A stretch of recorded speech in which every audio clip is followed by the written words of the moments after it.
Keputusan masa penuh, perlawanan Liga Super 2025-2026, Minggu 19, Ahad 1 Mac 2026, penuh drama, gol, dan emosi. Dalam video ini, turut disertakan kedudukan terkini dan penjaring terbanyak setakat ini.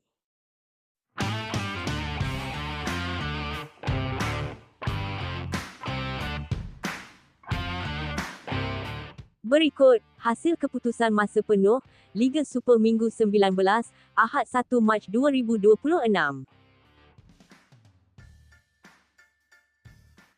Pada Ahad, 1 Mac 2026, keputusan masa penuh, perlawanan antara Immigration FC lawan Kuching City FC di Stadium Tuanku Sheikh Putra, berakhir 0-1, kemenangan Kuching City FC.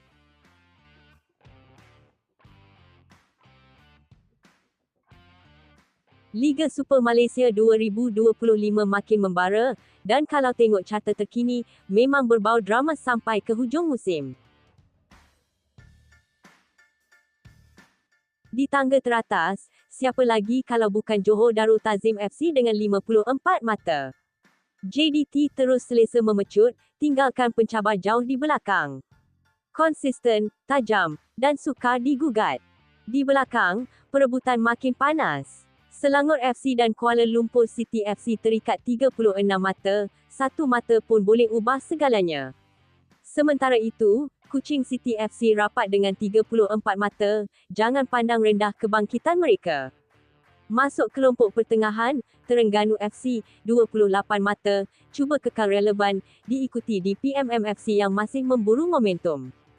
Di zon bawah, 3 pasukan terikat 18 mata, Negeri Sembilan FC, Immigration FC dan Penang FC. Silap langkah, boleh tergelincir. Sabah FC dan Kelantan The Real Warriors pula, sama-sama 15 mata, tekanan makin terasa. Di tangga bawah, Melaka FC, 11 mata, dan PDRM FC, 10 mata, wajib bangkit kalau tak nak terus terperangkap. Musim masih panjang, apa saja boleh jadi. Siapa bakal ke Asia? Siapa pula yang tersungkur? Teruskan bersama kami untuk update paling padu, Liga Super Malaysia 2025.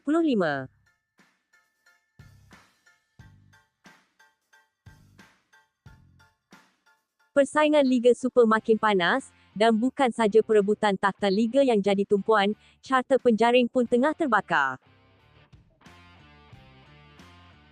Ketika ini, mesin gol utama Bergson dari Johor Darul Ta'zim FC masih kekal di puncak dengan 19 gol.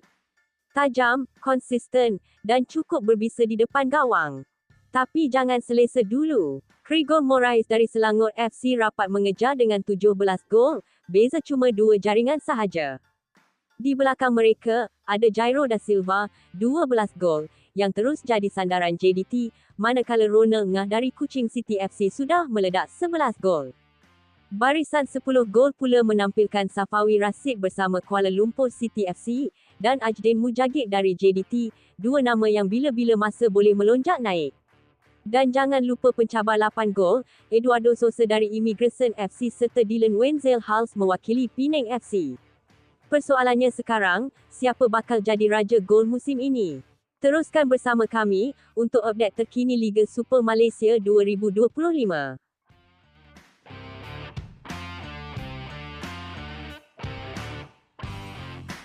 Jadi itulah dia, keputusan masa penuh, kedudukan terkini, serta penjaring gol terbanyak setakat ini, perlawanan Liga Super 2025-2026, Minggu 19, Ahad tarikh 1 Mac 2026.